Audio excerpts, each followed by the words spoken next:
but I've been seeing pictures. Ain't too many city girls been to prom. Steve Harvey, Mr. Put it on. If you can't be in the building, send one of your suits, man. Send me a stylist. It's going down. A dog. I got somebody really attacking me right now. I mean, really going after me, man. I'm just waiting to see what God's gonna do. I'll never forget that. Steve Harvey just got checked. Live, no script, no suits, no fake smiles, just Charleston White and Lil Boozie putting the man straight in his place. And the internet can't stop watching it go down. Say, man, this ain't right, this ain't right, and these are all the people we thought was right. You could hear it in the tone. This wasn't no polite disagreement. This was street versus status, real versus fake. And for once, Steve Harvey didn't have the mic. He didn't have a crowd. He didn't have the power of editing or TV magic to make it go away. It was raw, unfiltered, and brutal. And the way Charleston and Boosie came at him, let's just say, if this was chess, Steve just got checkmated live in front of millions. So let's get right into it. This all started when Steve Harvey, during one of his podcast or talk show moments, made some comments about rappers and street culture, basically saying too many people glorify the streets and not enough are talking about real success. Now, that's normal for Steve.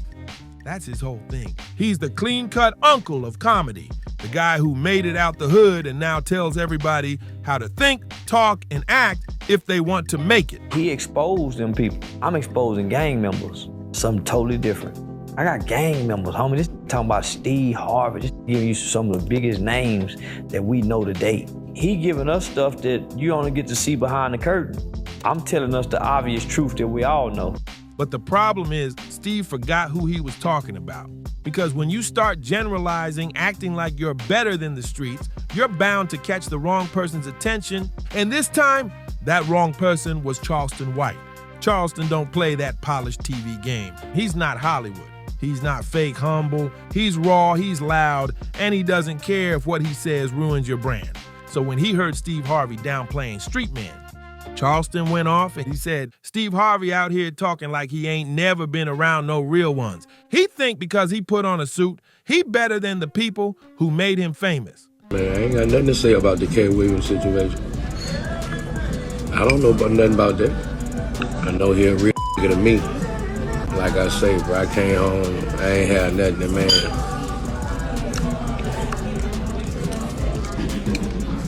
Invited me to his concert. Got me front row seat. When I was leaving, gave me $15,000. That's real. Everybody else was screaming my name, all kind of celebrity. They ain't even give me a speak. They ain't even speak to me when I came home. That man gave me $15,000. I ain't even know him, bro. That's all I can say. How many celebrities was hollering free Boozie? I saw him, they ain't even acknowledge me. They gave me $15,000. Doing that. He did that from the heart, man. He knew what I had been through, bro. The man knew what I had been through, bro. I'll never forget that. When I see him, I'm definitely gonna bless him, bro. And I keep 15, 20 in my pocket at all time. And it didn't stop there. The Charleston kept pressing, saying Steve's been pandering to white Hollywood for years, that he's forgotten his roots, and that he's been preaching from a pedestal while judging the same people who supported him back when he was broke. That clip started spreading like wildfire. The streets ate it up. People were saying, finally, somebody told Steve the truth. But just when things were heating up, Lil Boozie entered the chat.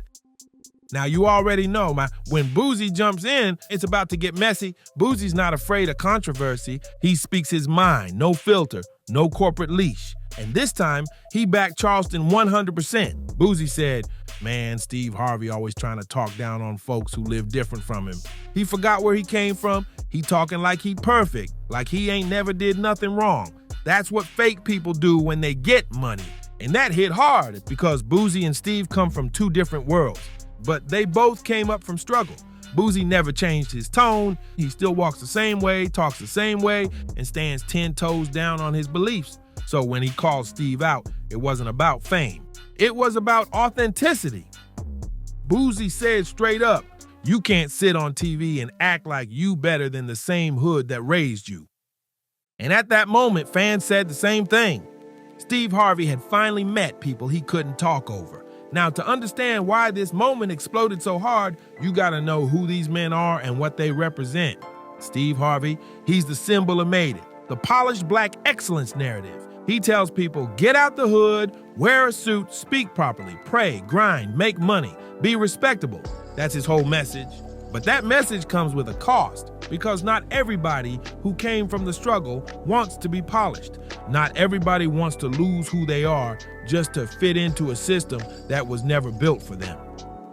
Charleston White and Lil Boozie represent the other side. They're raw. They don't play respectability politics. They say what's real, even if it's ugly, even if it makes people uncomfortable. And when those two came face to face with Steve Harvey's energy, it was bound to explode. The live confrontation happened when Charleston went on Instagram Live. When Steve Harvey's name came up again, fans were dropping comments like, Steve thinks he's better than everybody. And Boozie already checked him. Charleston didn't hold back. But I've been seeing pictures. Ain't too many city girls been to prom. Steve Harvey, Mr. put it on. If you can't be in the building, send one of your suits, man. Send me a stylist. It's going down. A dog. He said, I'll tell Steve Harvey right to his face, you ain't no man of the people. You a man of the camera.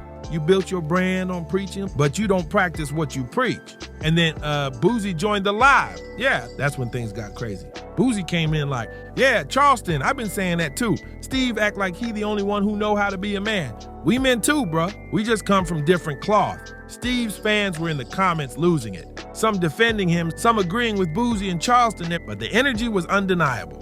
Steve Harvey was getting called out publicly, and there was no PR team to save him this time. Charleston started bringing up receipts, old clips, old interviews, where Steve Harvey contradicted himself. He played clips of Steve saying one thing years ago and the opposite today, about money, about loyalty, about fame, and about God. Charleston said, you can't talk about loyalty when you switched on your own people to get where you at. I got somebody really attacking me right now. I mean, really going after me, man. I'm just waiting to see what God gonna do. He accused Steve of selling an image, of being the perfect husband, perfect father, perfect man, while behind the scenes living a totally different story. And when Charleston says that kind of thing, people listen. Because even if he's wild, he usually has a point buried somewhere in that chaos. Boozie added his own flavor. He said, Steve don't mess with nobody unless they benefit his name. If you struggling, he ain't calling you. But if you famous, he want to take a picture with you. That line blew up because a lot of people have said the same thing quietly for years. That Steve only moves around people who keep his reputation shiny. And the worst part, Boozie started naming people Steve turned his back on. He said, what about Monique? What about Bernie Mac? You ain't stand with them when it mattered. Fans went crazy in the comments. When I see him, I'm definitely gonna bless him, bro. And I keep 15, 20 in my pocket at all times. Boozie said that he touched the nerve that's been pulsing in Hollywood for a decade. The idea that Steve Harvey abandoned his peers to stay in good standing with white corporate Hollywood. And to be honest, Charleston and Boozie weren't lying. Even back when Bernie Mac passed, there were rumors that things weren't all love between him and Steve. Bernie was the people's comedian, raw, funny, unfiltered, and Steve was the businessman, polished, political, strategic. They respected each other, but they didn't always agree. So when Boozie brought Bernie's name up, it hit deeper than gossip. It hit legacy. It made fans ask, who really represents the culture, the suit, or the streets? He exposed them people. I'm exposing gang members. Something totally different. I got gang members, homie. Just talking about Steve Harvey, just giving you some of the biggest names that we know to date. He giving us stuff that you only get to see behind the curtain. I'm telling us the obvious truth that we all know. And that's when Charleston dropped the line that shut the live down. He said, Steve Harvey's done. He been done. He just don't know it yet. You could hear Boozie laughing in the background. Not a funny laugh, the kind that says, he ain't lying. Charleston continued, people tired of fake. They tired of motivational talk from people who ain't walking that life.